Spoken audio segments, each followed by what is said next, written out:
ایک انہوں نے کہا کہ برے کی برائی بیان کرنا کیسا ہے۔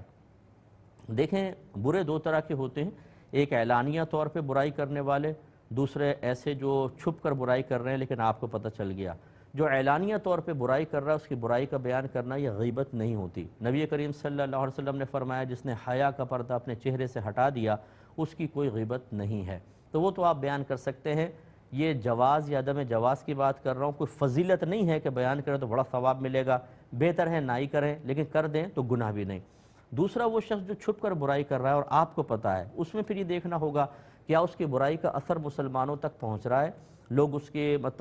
اس برائی کو نہ جاننے کی وجہ سے دھوکے میں مبتلا ہو کر نقصان کا شکار ہو رہے ہیں کہ نہیں ہو رہے۔ جیسے کوئی غلط قسم کا عامل ہے، وہ یہ کہ آپ جانتے ہیں یہ فراڈ کرتا ہے، لوگوں کو بلیک میل کرتا ہے، غلط قسم کی تصویریں بنا لیتا ہے اور دیگر جیسے آج کل بہت سارے جعلی قسم کے عاملین ایسا کر رہے ہیں، تو اب اگر وہ سب کے سامنے عیاں نہیں ہے، آپ کو پتہ ہے، تو پھر اس کو ظاہر کرنا واجب ہے، کیونکہ نہیں کریں گے تو آپ کے مسلمان بھائی بہن مسلسل نقصان کا شکار ہوتے رہیں گے۔ یا کوئی دکاندار ایسا ہے جو چیزوں میں بہت زیادہ ملاوٹ کرتا ہے اور آپ کو پتہ ہے یہ ملاوٹ کرتا ہے اور دھوکے سے لوگوں کو بیچتا ہے، تو پھر اس کی برائی کو یہ بیان کرنے میں حرج نہیں۔ اور تیسری قسم کی برائی کہ کسی شخص کی برائی عام نہیں ہے، آپ کو پتہ ہے اور اس کی ذات کے ساتھ خاص ہے، کسی مسلمان کے لیے نقصان کا کوئی